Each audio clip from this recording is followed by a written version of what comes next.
Last time पे हम लोगों ने कैपेसिटेंस के कुछ क्वेश्चंस डिस्कस किए थे और स्टार्ट किया था।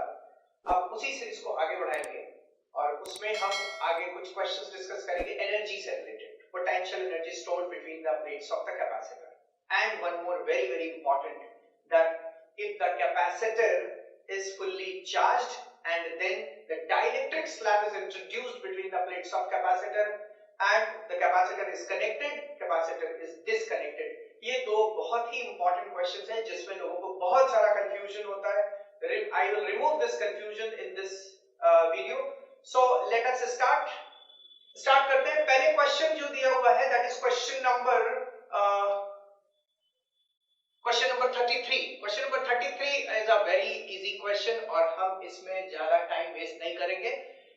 इसमें सीरीज और पैरेलल है. तीन कैपेसिटर आप देख रहे हैं, 3 माइक्रोफैरेड के तीन कैपेसिटर्स हैं जो कि सीरीज में लगे हुए हैं और सीरीज में लगे हुए हैं तो 1/C equivalent 1/C1 + 1/C2 + 1/C3 ऐसे करके 33 में 1/3 1/3 1/3 करके तीन के तीन कैपेसिटर सीरीज में यानी कि इक्विवेलेंट 1 माइक्रोफैरेड आएगा. दूसरा इसके साथ में 2 माइक्रोफैरेड का कैपेसिटेंस लगा हुआ है जो कि पैरेलल में है तो 1 माइक्रोफैरेड ऊपर और नीचे 2 माइक्रोफैरेड, टोटल मिलाके 3 microfarad is the final answer. 3 microfarad is the final answer for the question number 33. Now moving on to question number 34 और क्वेश्चन नंबर 34 में ये दिया हुआ है 3 capacitors C1 3 microfarad, C2 6 microfarad and C3 10 microfarad are connected और ये 10 volt battery से connect किए गए हैं. 10 वोल्ट की बैटरी इसमें कनेक्ट की गई है. 10 वोल्ट बैटरी से कनेक्ट करने के बाद कैलकुलेट करना है इक्विवेलेंट कैपेसिटेंस जो कि बिल्कुल आसान होगा इक्विवेलेंट कैपेसिटेंस कैलकुलेट करना. और उसके बाद में ये कह रहे हैं electrostatic potential energy stored in the system में इलेक्ट्रोस्टैटिक पोटेंशियल एनर्जी कितनी स्टोर है ये कैलकुलेट करना है. तो सिस्टम में इलेक्ट्रोस्टैटिक पोटेंशियल एनर्जी कितनी स्टोर है ये कैसे कैलकुलेट करेंगे भाई. इक्विवेलेंट निकाल लीजिए, C इक्विवेलेंट निकाल लीजिए. C इक्विवेलेंट 3 माइक्रोफैरेड और 6 माइक्रोफैरेड सीरीज में है तो दैट इज C. देखिए क्वेश्चन नंबर दिस इज 34 में इस तरीके से दिया हुआ है that one is this, the another is this. फिर इसके बाद में एक और कैपेसिटर है और इसके बाद में this is the battery is of 10 volt, 10 volt की बैटरी है. 3 microfarad, this is 3 microfarad and 6 microfarad. 6 microfarad and the value of C3 is 10 microfarad. ये 10 माइक्रोफैरेड कैपेसिटर, ये 18 आ गया. इसका इक्विवेलेंट मतलब C1 C2 divided by C1 plus C2, ये C1 2 आया and that is equal to 18. C1 C2 divided by 9 that is equal to 2 microfarad. 2 microfarad ये है और ये देखिए ये C3 है. this is C3, this is C1, this is C2. C3 के साथ ये पैरेलल में है तो C इक्विवेलेंट की वैल्यू आ गई है आपकी 10 plus 2 microfarad that is equal to 12 microfarad. C equivalent की वैल्यू निकल आई और उसके बाद में फाइनल आंसर जो आपको निकालना है that is पैरेलल में इक्विवेलेंट आंसर आ गया है. अब आपको एनर्जी निकालनी है U is equal to half C equivalent का V square, half C equivalent V square.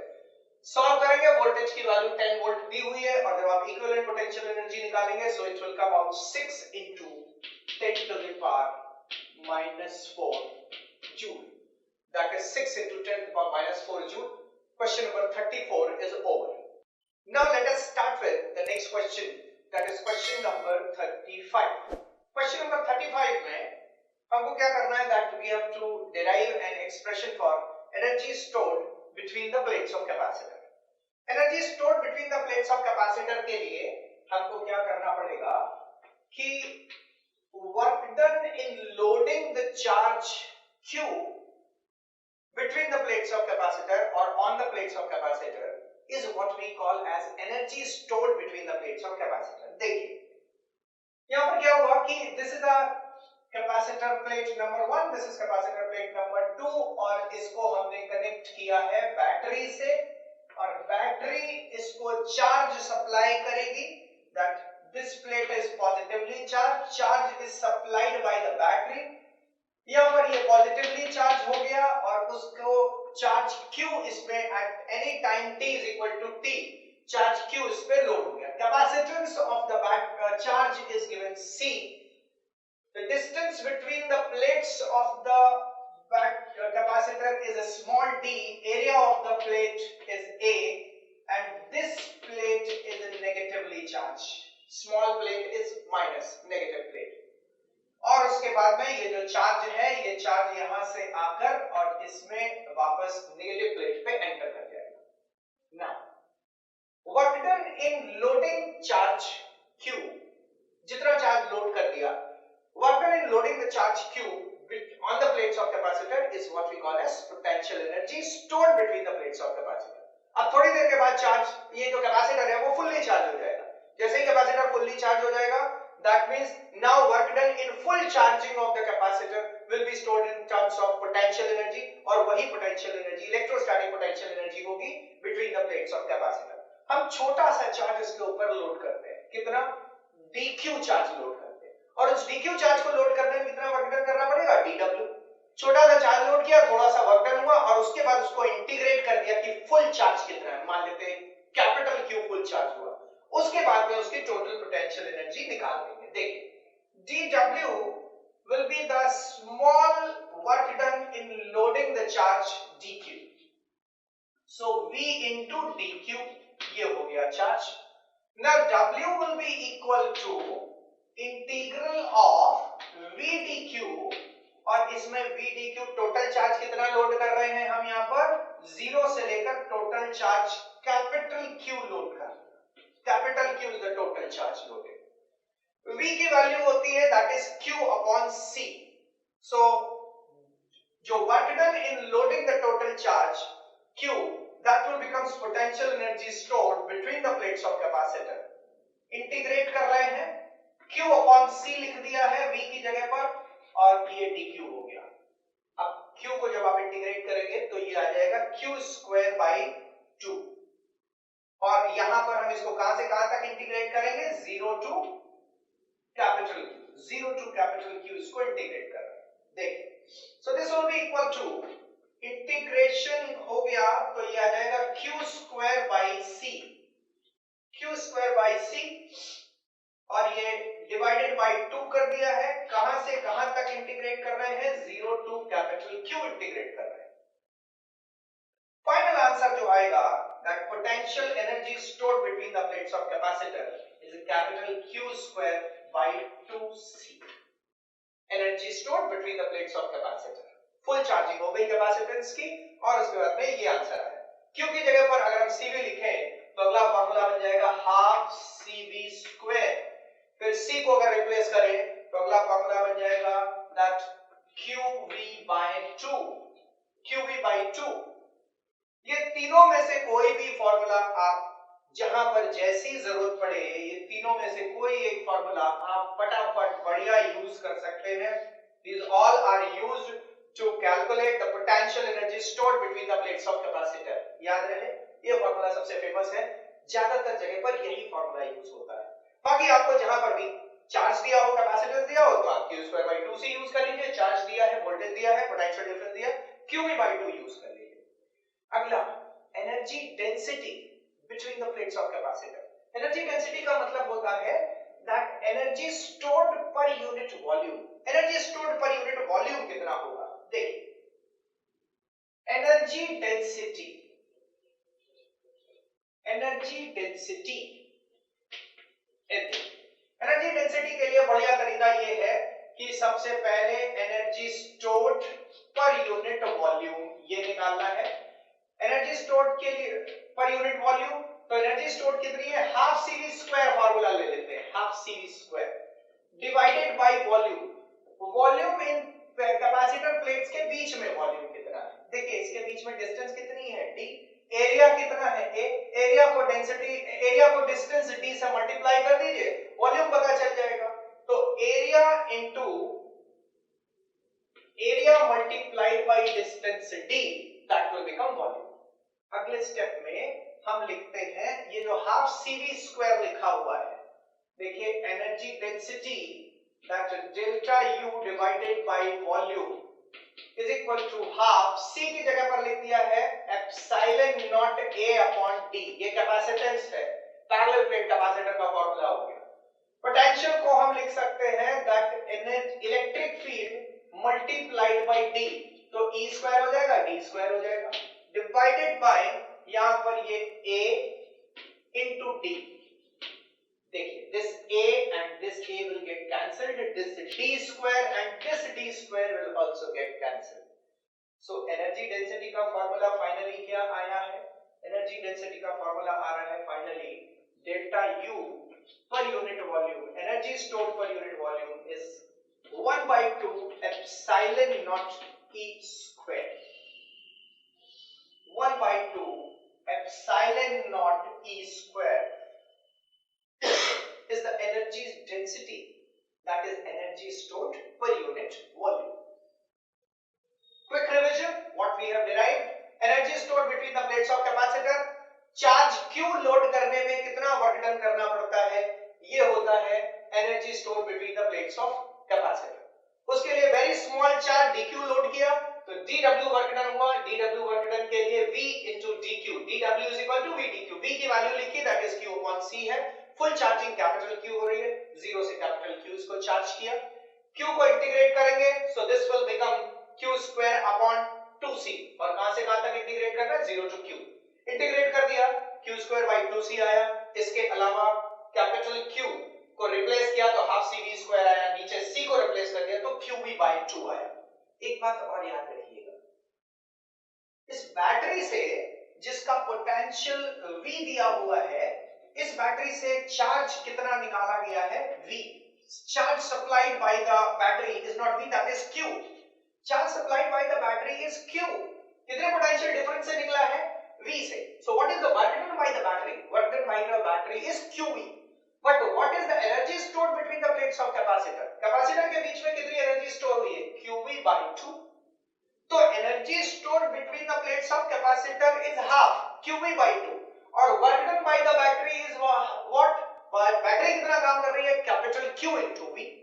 Capital Q into V अगर बैटरी वर्क कर रही है तो आधा इसमें स्टोर हुआ और आधा कहां गया, the remaining half is lost into the atmosphere in terms of heating of these connecting wires। ये connecting wires से हीट हो जाते हैं जिसकी वजह से वो हीटिंग में चला जाता है, यहां से कैपिटल QV वर्क डन किया गया, यहां पर स्टोर हुआ that is QV by 2, remaining ये जो कनेक्टिंग वायर्स हैं इनको हीट करने में चला गया, राइट। नाउ बच्चे लोग moving on to the next question, that is question number 36। Question number 36 ये कह रहे हैं what should be the capacitance of a capacitor capable of storing 1 joule energy at 100 volt DC supply। Question बिल्कुल आसान है और this is question number 36। U is equal to half CV square होता है। Capacitance of a capacitor who is capable of storing the energy, that is 2U divided by V square, और potential energy कितनी इसको store करनी है, 1 joule, और potential कितना दिया हुआ है, 100 volt. So 2 into 1 divided by 100 का whole square, the answer is coming out, that is 2 into 10 to the power minus 4, 2 into 10 to the power minus 4, and this is farad। Question number 36, U is equal to half CV square पर based था। Question number 37 पर आगे बढ़ते हैं। 37 question जो दिया हुआ है that is an isolated 16 microfarad parallel plate capacitor, air filled capacitor है, और इसको 100 वोल्ट के पोटेंशियल डिफरेंस की बैटरी से लगाया गया है, और उसके बाद में आपको ये पता करना है कि dielectric slab having relative permittivity, relative permittivity का मतलब क्या होता है, dielectric constant. Relative permittivity K is equal to 5 is introduced to fill the plates, to fill the space between the two plates completely। Calculate the new capacitance। बिल्कुल आसान बात, new capacitance C prime होगा, और C prime की value होती है that is K times of C। Air filled capacitor जो होता है उसमें K का मल्टीप्लाई कर दीजिए। 16 माइक्रोफैरेड है अगर, तो उसमें 5 का मल्टीप्लाई कर दीजिए, आंसर आएगा 80 microfarad. That is the new capacitance when the dielectric slab is introduced। पहले ये एयर फील्ड था और उसके बाद एयर फील्ड के बाद में इसमें डाइलेक्ट्रिक स्लैब इंट्रोड्यूस कर दिया गया, और ये डाइलेक्ट्रिक स्लैब अगर इंट्रोड्यूस किया गया है इसके बीच में, तो अब जो नया कैपेसिटेंस होगा that is what we call as C prime. ये C प्राइम है। अगर इसमें केवल एयर फील्ड होता तो फिर उसका कैपेसिटेंस 16 माइक्रोफैरेड, 16 माइक्रोफैरेड ऑलरेडी दिया हुआ है। दूसरा ये पूछ रहे हैं the new potential difference between the two plates. New potential difference, ये बढ़िया चीज है। इस बढ़िया चीज को अभी हम आपको डायरेक्टली बता रहे हैं। V प्राइम की वैल्यू जो होगी, अगर एयर में वोल्टेज V है तो जब डाइलेक्ट्रिक स्लैब इंट्रोड्यूस कर दोगे तो वोल्टेज V अपॉन K हो जाएगा। डाइलेक्ट्रिक स्लैब या डाइलेक्ट्रिक कांस्टेंट से डिवाइड करिए।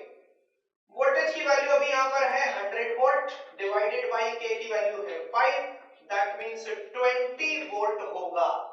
अब ये जो हमने V अपॉन K लिखा हुआ है ये हम आपको अभी नहीं बताएंगे। ये क्वेश्चन नंबर 37 है, ये अभी आप ऐसे ही समझ लीजिए। अगला मेरे ख्याल से क्वेश्चन नंबर 41 के आसपास होगा, वहां पर हम आपको ये सब पूरी बात समझा देंगे कि V की वैल्यू V बाई K क्यों होती है।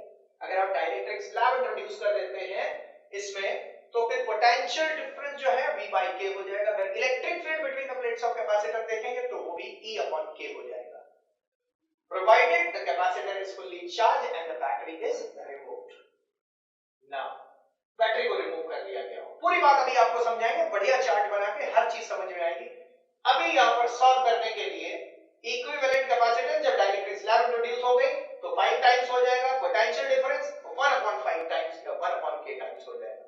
Now moving on to question number 37 के बाद अगला क्वेश्चन आ रहा है क्वेश्चन नंबर 38। देखिए कितने आसान आसान क्वेश्चन आईएससी में पूछे जाते हैं। बस एक फार्मूला चल रहा है, कौन सा, हाफ CV स्क्वायर, और उसके आगे पीछे सारी चीजें डोल रही हैं, ऊपर नीचे आगे पीछे इसी तरीके से सब कुछ होता जा रहा है। क्वेश्चन नंबर 38 में कह रहे हैं an electric flash lamp has 20 capacitor. Electric flash lamp जो है वो 20 कैपेसिटर्स हैं उसमें, और उसके बाद में ईच कैपेसिटर जो 5 microfarad connected in parallel, 20 capacitor 5-5 microfarad के पैरेलल में कनेक्टेड हैं। The lamp is operated at 100 volt. How much energy is radiated in the flash lamp? तो भैया how much energy is radiated in the flash lamp? मतलब जब उसको हम start करेंगे, फ्लैश लैंप को स्टार्ट करेंगे तो वो कितनी एनर्जी रेडिएट करेगी। इसके बाद इसके लिए आपको फिर से इस बात का आइडिया लग गया होगा कि आपको निकालना वही है हाफ CV स्क्वायर। उसके लिए इक्विवेलेंट कैपेसिटेंस पहले निकाल लो।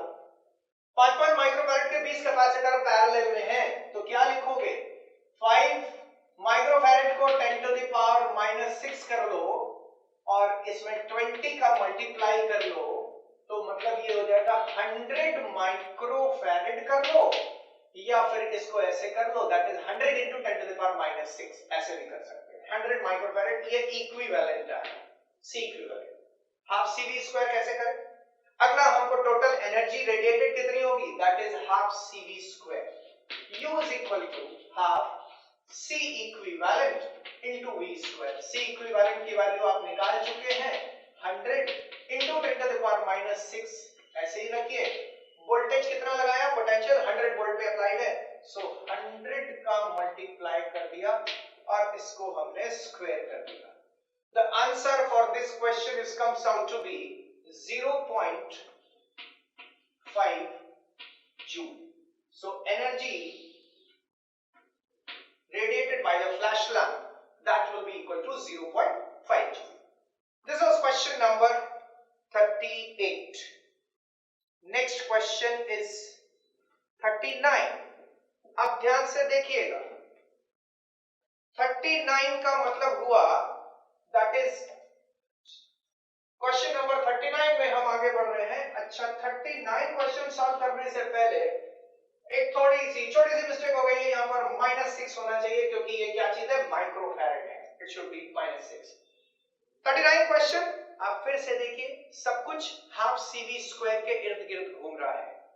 Camera flash circuit 2000 microfarad capacitor is charge by a 1.5 volt cell, 1.5 volt के सेल से 2000 माइक्रोफैरेड के कैपेसिटर को चार्ज किया। When flash is required the energy stored in the, भाई जब आपका फोटो खींचता है तो एकदम से बहुत हाई इंटेंसिटी लाइट चाहिए होती है। उस हाई इंटेंसिटी लाइट के लिए 1.5 वोल्ट का सेल तो काम नहीं कर पाएगा। अब 1.5 वोल्ट के सेल के बजाय आप 220 वोल्ट की बैटरी भी लेके नहीं चल पाएंगे, तो 1.5 वोल्ट की बैटरी से कैपेसिटर में एनर्जी खूब भर भर के धीरे धीरे करके चार्ज कर लिया जाता है और फिर एकदम से उसको शॉर्ट सर्किट किया जाता है, तो एकदम से बहुत अच्छी हाई इंटेंसिटी लाइट निकलती है और उसके बाद में वो लाइट खत्म हो जाती है, डिस्चार्ज होता है capacitor. So 2000 microfarad capacitor is charged to a 1.5 volt cell by a 1.5 volt cell. When a flash is required, the energy stored in the capacitor is discharged. जितनी एनर्जी आपने कैपेसिटर में store करी है उसको discharge करा दी जाती है by means of a trigger T through a discharge tube in 0.1 millisecond. 0.1 millisecond में इतनी ह्यूज एनर्जी जो उसके अंदर स्टोर हुई है उसको डिस्चार्ज कर दिया जाता है। अब वो बोल रहे हैं find the energy stored in the capacitor and power of the flash lamp. Flash lamp की पावर क्या होगी और energy stored between the plates of capacitor क्या होगा। देखिए energy stored U is equal to very simple half CV square। C की value already दी हुई है 2000 माइक्रोफैरेड, इसके अलावा V की वैल्यू वोल्टेज 1.5 1.5 वोल्ट का सेल है वो वैल्यू सब्स्टिट्यूट करेंगे और दोनों वैल्यूज को सब्स्टिट्यूट करके पोटेंशियल एनर्जी कैलकुलेट करेंगे। So it is comes out to be 2.25 into 10 to the power minus 3 joule. Value substitute करिए, फटाक से आंसर निकाल लीजिए। अब बार-बार C और V की वैल्यू सब्स्टिट्यूट करके मल्टीप्लिकेशन करके नहीं दिखाते रहेंगे, so simple wastage of time, आप फटाफट कर लेंगे इसको। दूसरा ये कह रहा है what is the power of the flash. Flash की पावर क्या है? पावर आप जानते हैं वैसे तो वर्क अपॉन टाइम होता है, लेकिन अगर यहाँ पर एनर्जी स्टोर्ड जो है वो डिस्चार्ज हो रही है 0.1 सेकंड में, 0.1 मिली सेकंड में अगर डिस्चार्ज हो रही है तो that energy discharge divided by time, कितने टाइम में ये एनर्जी डिस्चार्ज हो रही है, 2.25 multiplied by 10 to the power minus 3 whole upon this is 0.1 into 10 to the power minus 3। ये मिली में हो रहा है, this is in millisecond। so final answer power के लिए आएगा that is 22.5 वॉट। तो आंसर आया 22.5 वॉट। आप समझ रहे होंगे कि यहाँ पर जो भी क्वेश्चंस हैं, ऑल दीज क्वेश्चंस, ज्यादातर क्वेश्चंस में आप देख रहे हैं हाफ CV स्क्वायर, यहाँ पर देख रहे हैं हाफ CV स्क्वायर, यहाँ पर देख रहे हैं हाफ CV स्क्वायर। मतलब आप ये समझिए कि बोर्ड एग्जाम का रूल क्या हो रहा है, ज्यादातर जगह पर जहां एनर्जी का क्वेश्चन पूछे हाफ CV स्क्वायर जरूर यूज करते हैं। तो हमें ये सारी चीजें पकड़नी है for finding board exam easy. आप ये तरह के क्वेश्चंस को प्रैक्टिस करते जा रहे हैं क्योंकि चीजें बहुत सारी दी हुई हैं बुक में और बहुत सारी चीजों में से वो चीजें प्रैक्टिस करनी है जो बोर्ड एग्जाम में आती हैं, फ्रीक्वेंटली पूछी जाती है, right. Now moving on to question number 40 which is a very good question. देखिए क्वेश्चन नंबर 40 में सबसे पहले ये बोल रहे हैं a 900 picofarad capacitor is charged by a 100 volt battery, how much electrostatic energy is stored by the capacitor। ये part number A है क्वेश्चन नंबर 40, उसका A part very simple, energy stored is half CV square. याद रहे picofarad की बात हो रही है तो 1/2 900 पिकोफैरेड है, पिकोफैरेड को 10 to the power minus 12 लिखा जाता है और ये 100 का इसमें मल्टीप्लाई कर देंगे, 100 वोल्ट है तो 100 वोल्ट का स्क्वायर हो गया। सॉल्व करेंगे तो ये आ जाएगा 4.5 and this will become 10 to the power minus 6 joule. इतना एनर्जी स्टोर हुआ। इसके बाद में जो बी पार्ट है वो काफी अच्छा क्वेश्चन है। उन्होंने ये कहा कि दिस कैपेसिटर जो 900 पिकोफैरेड का कैपेसिटर है उसको चार्ज किया गया 100 वोल्ट बैटरी से। चार्ज करने के बाद now the charge capacitor is connected in parallel with the another अनचार्ज capacitor जो कि उसकी भी कैपेसिटेंस 900 पिकोफैरेड है। मतलब आप ये समझिए कि this is the charged capacitor जिसके ऊपर ये इधर की तरफ पॉजिटिव चार्ज है and this side is negative charge, और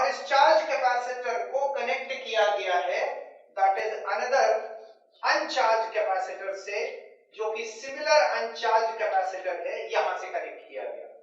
इसका भी कैपेसिटी 900 पिकोफैरेड है और इसका भी कैपेसिटी 900 पिकोफैरेड है। दोनों का कैपेसिटी सेम 900 पिकोफैरेड। अभी क्या हुआ कि जब आप इसको चार्ज करते हैं, अब इन्होंने कहा कि what will be the total potential energy stored in the system. System में टोटल पोटेंशियल एनर्जी स्टोर्ड क्या होगी? तो टोटल पोटेंशियल एनर्जी स्टोर्ड के लिए माय डियर सबसे बढ़िया तरीका ये है कि इसका इक्विवेलेंट कैपेसिटेंस हम निकाल सकते हैं।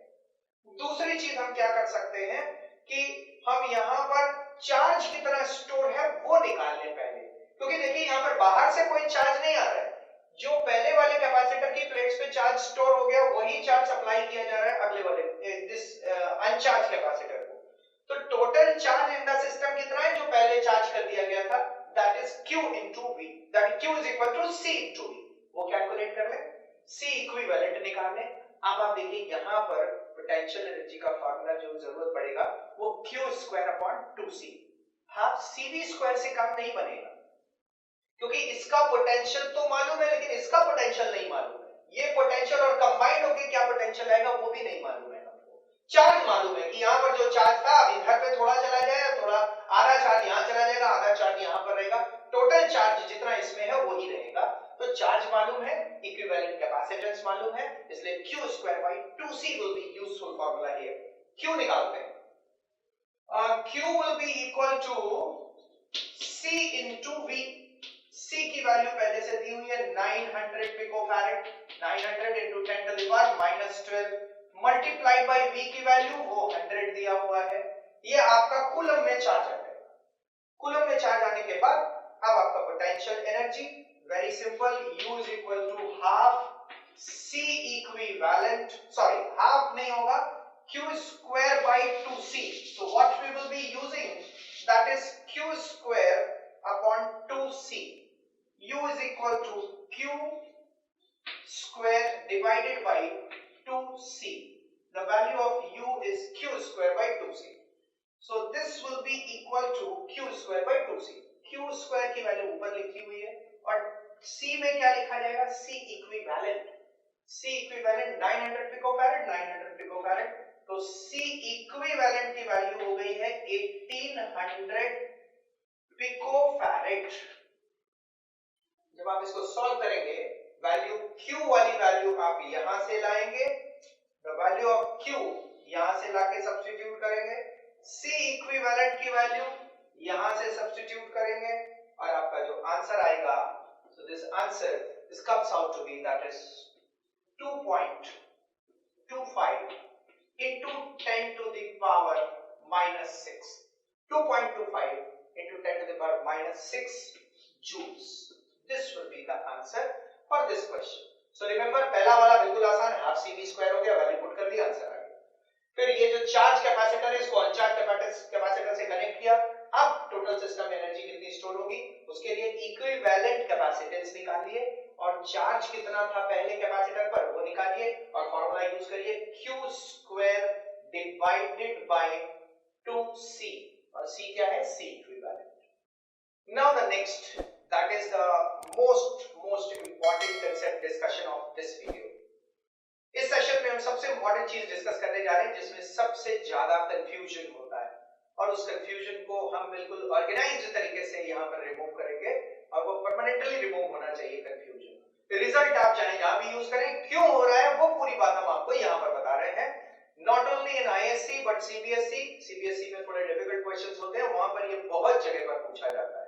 ध्यान से देखिएगा, यहाँ पर यह हो रहा है कि अगर कोई भी कैपेसिटर है और उस कैपेसिटर एयर फिल्ड कैपेसिटर है या वैक्यूम फिल्ड कैपेसिटर है और उसके बीच में प्लेट्स के बीच में अगर डाइलेक्ट्रिक स्लैब को इंट्रोड्यूस किया जाता है, उसके बाद में चार्ज पर क्या असर पड़ेगा, उसके बीच potential difference between the plates पर क्या असर पड़ेगा, electric field between the plates पर क्या असर पड़ेगा, पोटेंशियल एनर्जी क्या होगी, चेंज होगी, बढ़ेगी, घटेगी, या फिर कैपेसिटेंस पर क्या इफेक्ट पड़ेगा।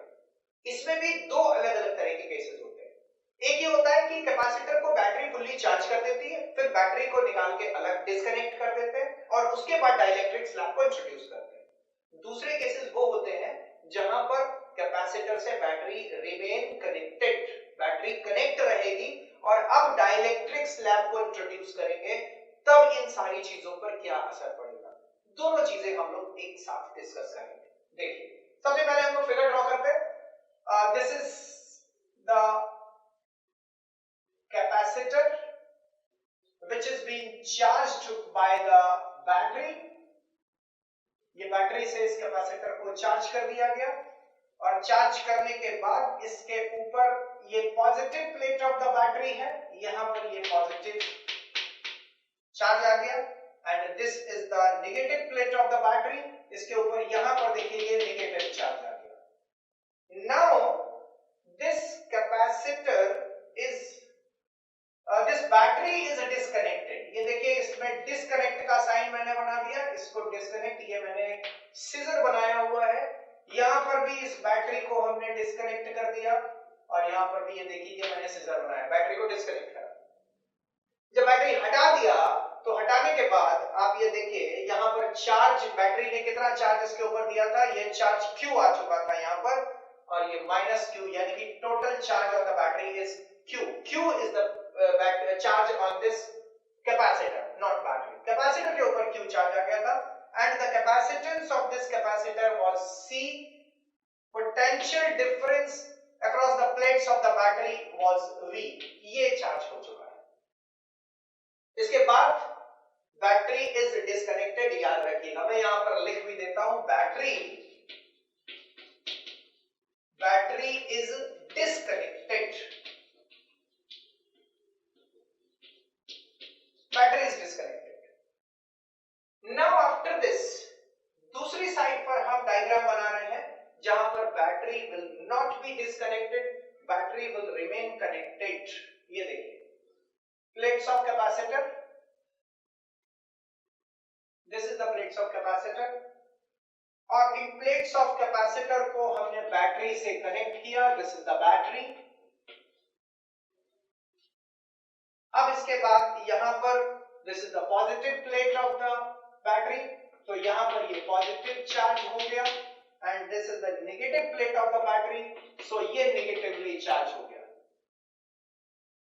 Now what is going to happen, that this will remain connected, potential of the battery is V, potential of this plates of the capacitor is also V।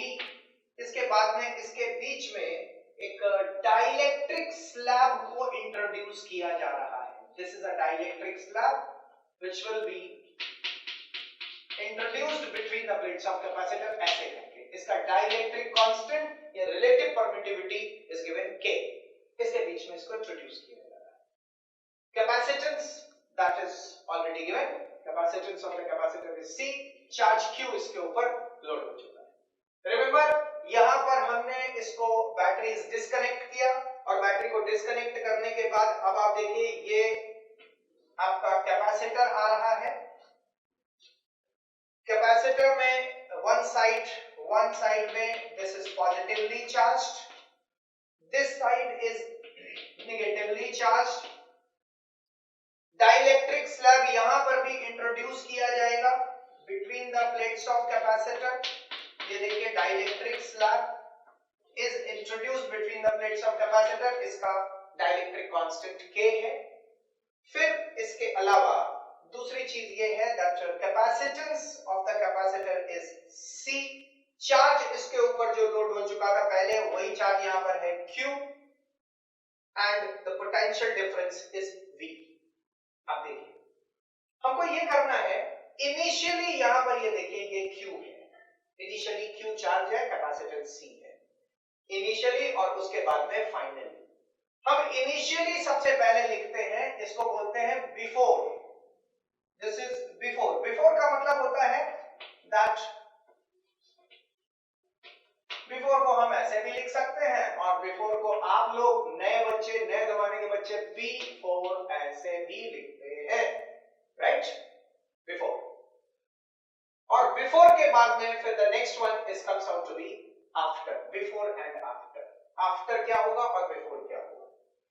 हम यहां पर क्या करने जा रहे हैं कि चार्ज क्या होगा, पोटेंशियल इलेक्ट्रिक फील्ड पर क्या असर होगा, पोटेंशियल पर क्या इफेक्ट पड़ेगा, कैपेसिटेंस पर क्या इफेक्ट पड़ेगा और पोटेंशियल एनर्जी पर क्या इफेक्ट पड़ेगा।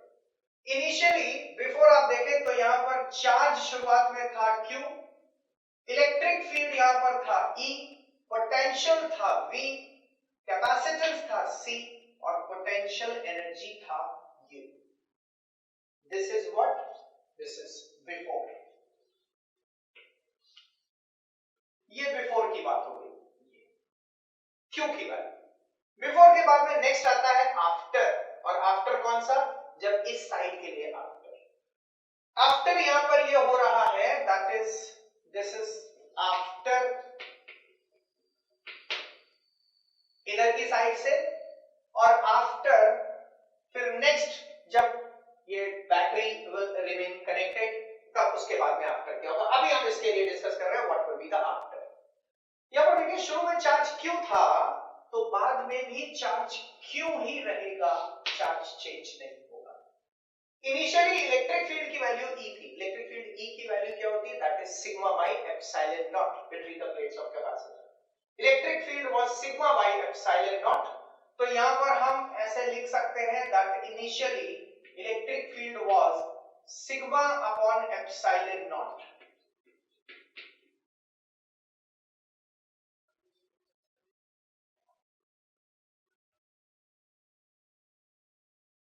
आफ्टर हम लोग यहां से देखेंगे, यहां पर हम लिखते जाएंगे कि ये क्या हो रहा था, this was sigma by epsilon not. Now potential की value V is equal to और फिर C इज इक्वल टू और फिर U इज इक्वल टू देखेंगे। सिग्मा बाय एप्सिलॉन नॉट है, यहां पर इलेक्ट्रिक फील्ड की वैल्यू E प्राइम होगा, और E प्राइम में जब डाइलेक्ट्रिक स्लैब को इंट्रोड्यूस कर दोगे तो यहां पर dielectric constant K, electric field epsilon not जो यहां पर लिखा हुआ है ये K एप्सिलॉन नॉट आएगा, तो sigma upon K epsilon not. मतलब आप ये कह सकते हैं कि that is E upon K हो गया है इलेक्ट्रिक फील्ड आफ्टर। बाद में इलेक्ट्रिक फील्ड जो होगा वो क्या आ जाएगा, that will comes out to be that is E by K, 1 by K times हो जाएगा। क्यों, क्योंकि epsilon naught permittivity free space की है, और यहां पर जब डाइलेक्ट्रिक स्लैब लगा दिया तो परमिटिविटी फ्री स्पेस की नहीं, डाइलेक्ट्रिक मीडियम की होगी, तो K एप्सिलॉन नॉट आ जाएगा। Electric field 1 by K times हो गया। पोटेंशियल को आप जानते हैं कि पोटेंशियल जो होता है वो सिंपली E into D होता है, और जब E into D होता है तो आप ये देखिए कि इलेक्ट्रिक फील्ड तो 1 upon K टाइम्स हो चुका है। जब electric field 1 upon K times हो चुका है तो पोटेंशियल जो है वो भी 1 upon K टाइम्स ही होगा। इलेक्ट्रिक फील्ड की वजह से potential will also becomes 1 upon K times, क्योंकि भाई आप इलेक्ट्रिक फील्ड की वैल्यू फिर से सिग्मा बाय एप्सिलॉन नॉट लिखोगे, यहां पर V प्राइम में sigma bye K epsilon not लिखोगे तो अपने आप ये V upon K है। कैपेसिटेंस, कैपेसिटेंस आप देखोगे ये आएगा epsilon naught A divided by D, और जब आप C प्राइम का वैल्यू लिखेंगे तो ये आएगा K epsilon naught A upon D, मतलब ये क्या हो जाएगा K times of C। Now about potential energy, देखिए पोटेंशियल एनर्जी में क्या होगा, दैट इज वैसे तो हर जगह हाफ CV स्क्वायर होता है, लेकिन यहां पर हाफ CV स्क्वायर नहीं, यहां पर क्या चीज सेम रहेगी, यहां पर पोटेंशियल तो हट गया, बैटरी तो हट गई, अब क्या चीज सेम है, चार्ज यहां पर फिक्स हो गया। चार्ज को सप्लाई करने वाला या चार्ज को बाहर निकालने वाला कोई भी सोर्स नहीं है, जितना चार्ज यहां पर चार्ज हो गया है वो हो गया। अब ये जो डाइलेक्ट्रिक स्लैब है ये तो न्यूट्रल होती है, इसको इंट्रोड्यूस भी कर दोगे तब भी इससे ना चार्ज ऐड हुआ है ना चार्ज रिमूव हुआ है, तो टोटल चार्ज पहले और बाद में बिफोर एंड आफ्टर तो टोटल चार्ज रहेगा वो सेम रहेगा। मतलब जब चार्ज सेम है तो यहाँ फार्मूला जो है वो Q square upon 2C use होना चाहिए।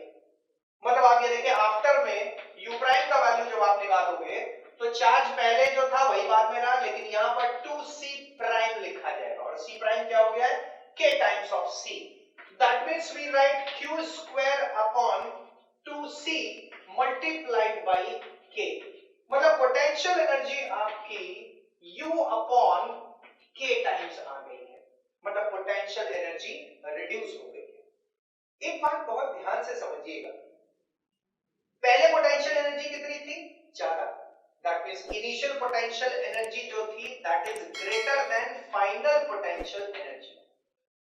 Why final potential energy is reduced? जब हमने डाइलेक्ट्रिक स्लैब इसमें इंट्रोड्यूस कर दिया तो फाइनल पोटेंशियल एनर्जी रिड्यूस क्यों हो गई? उसका एक कारण है।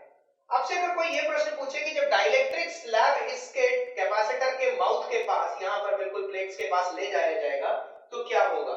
ये डाइलेक्ट्रिक स्लैब इस कैपेसिटर प्लेट को खुद ये डाइलेक्ट्रिक स्लैब जो है वो कैपेसिटर प्लेट्स इसको पुल कर लेंगी या फिर आपको धक्का देके डाइलेक्ट्रिक स्लैब को कैपेसिटर प्लेट्स के बीच में फिट करना पड़ेगा? तो आंसर ये आएगा, आपको ऐसा फील हो रहा होगा कि dielectric slab is been introduced between the plates of capacitor, मतलब इसके बीच में इसको आप धक्का देके, एक्सटर्नल एजेंट धक्का देके ले जा रहे हैं। No, not at all my dear, ऐसा नहीं होता।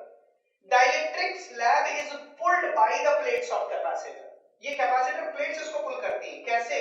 यहां पर जो पॉजिटिव प्लेट है वो अपने आप डाइलेक्ट्रिक स्लैब के इस वाले एंड पर ये नेगेटिव चार्ज इंड्यूस करती है, और ये जो नेगेटिव चार्ज है ये इसके इस साइड पर ये पॉजिटिव चार्ज इंड्यूस करता है, मतलब अपोजिट चार्ज इंड्यूस करता है।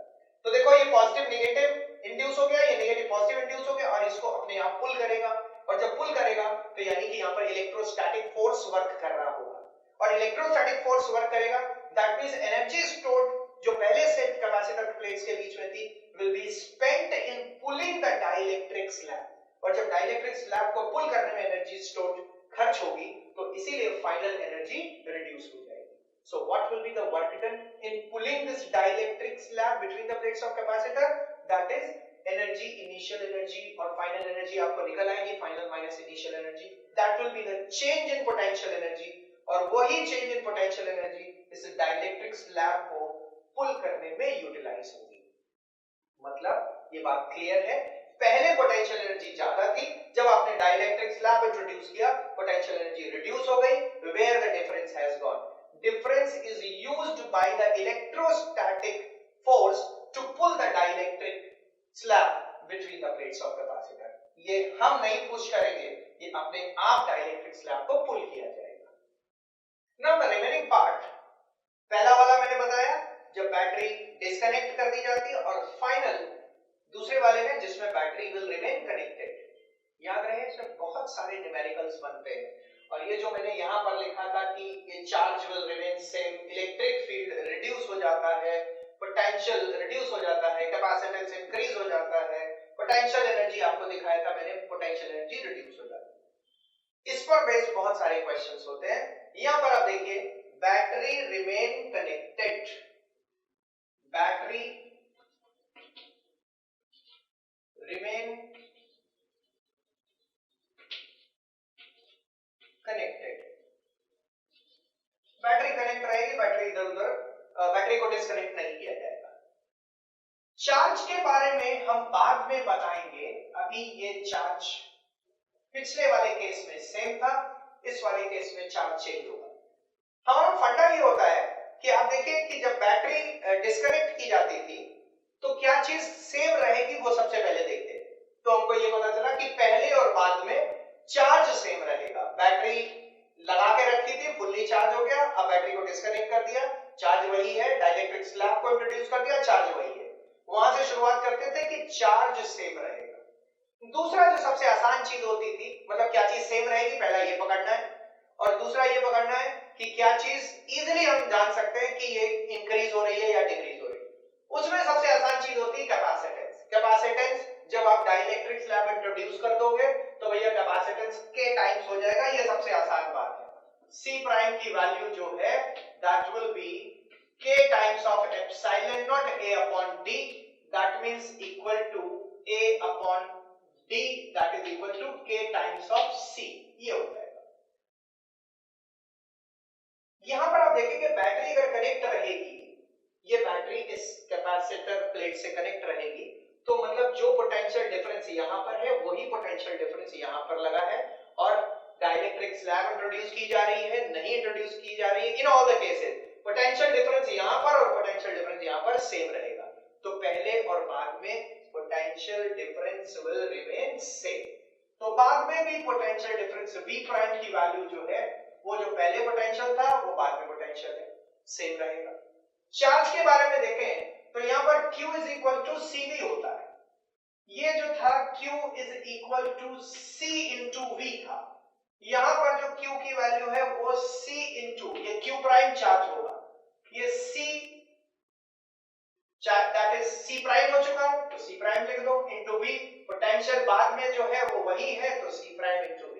C प्राइम की value K times of C हो चुकी है माय डियर, तो ये देखिए K times of C into V, मतलब ये समझिए C इंटू V की वैल्यू Q है तो ये K टाइम्स ऑफ Q। कहने का मतलब ये है कि जब आप डाइलेक्ट्रिक स्लैब को इंट्रोड्यूस करोगे तो कैपेसिटेंस बढ़ जाएगा, और जब इसकी कैपेसिटी बढ़ जाएगी, जब इसका पेट और बड़ा हो जाएगा तो और खाना खा सकता है, और खाना खा सकता है, और खाने के लिए तभी तो खाना खा सकता है जब खाने के लिए अवेलेबिलिटी हो और सर्व किया जाए। यहाँ वाले में खाना तो ये भी खा सकते थे, कैपेसिटेंस तो इनका भी बढ़ गया था, लेकिन जो खाना सप्लाई करने वाला था यानी कि जो चार्ज सप्लाई करने वाली बैटरी थी उसको ही डिस्कनेक्ट कर दिया गया था।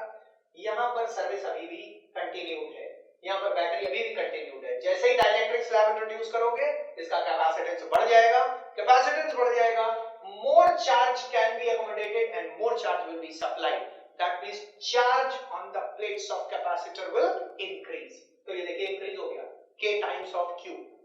अनचार्ज जब यहाँ पर डाइलेक्ट्रिक स्लैब नहीं था तब चार्ज कितना था Q, और जब डाइलेक्ट्रिक स्लैब को इंट्रोड्यूस कर दिया गया तब चार्ज कितना हो गया K टाइम्स ऑफ Q। जो चीज पोटेंशियल के साथ में घटना घटित होगी वही घटना इलेक्ट्रिक फील्ड के साथ भी घटित होगी। इलेक्ट्रिक फील्ड की वैल्यू यहां पर E prime that will becomes equal to E, electric field will not change, electric field will remain same। Capacitance मैंने आपको बता दिया कितने टाइम हो गया, K टाइम्स हो गया। रही बात है पोटेंशियल एनर्जी की, तो पहले पिछले वाले केस में हमने पोटेंशियल एनर्जी Q²/2C से देखा था, अभी हम लोग पोटेंशियल एनर्जी देखेंगे यहाँ पर हाफ CV²।